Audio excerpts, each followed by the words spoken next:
What happens when you ignore the will of God? Though God told him to go to Nineveh, Jonah would try to escape his fate. This plan would backfire as he found himself trapped inside the belly of a whale. So why was Jonah so desperate to avoid Nineveh? And how far would God go to get the stubborn prophet to do his bidding?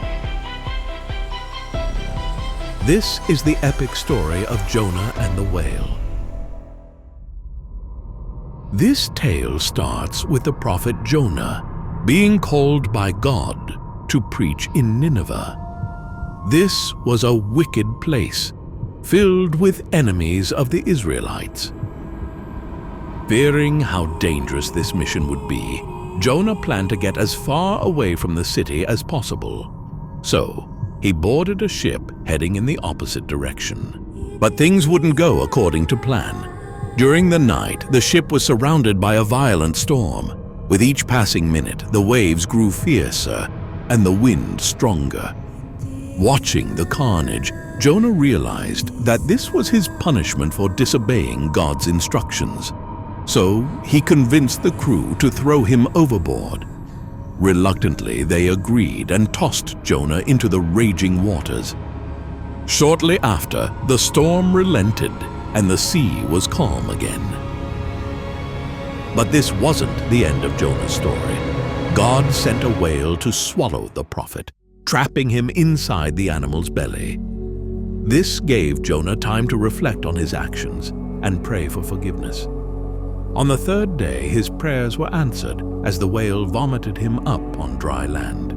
Once again, God told him to travel to the wicked city of Nineveh.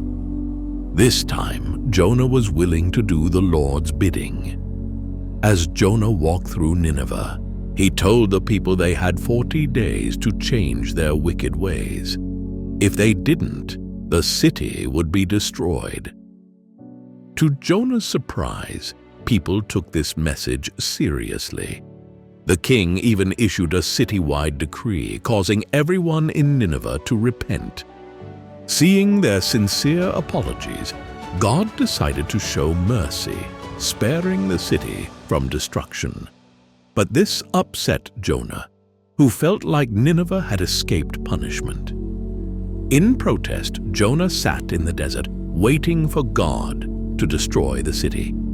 The next morning, Jonah awoke to find a plant had grown over him. The leaves kept him out of the blazing sun, but the next day, tragedy struck as the plant died.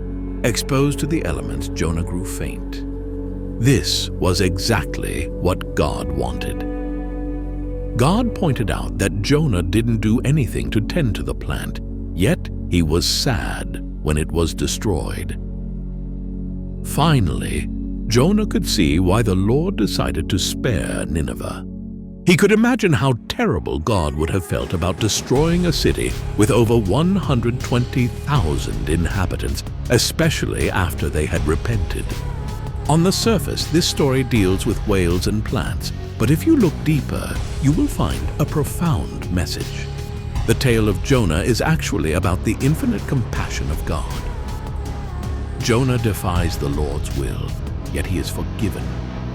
The people of Nineveh were sinful, yet they were saved. The lesson for Christians is clear. We should show mercy and love to everyone, even those we disagree with.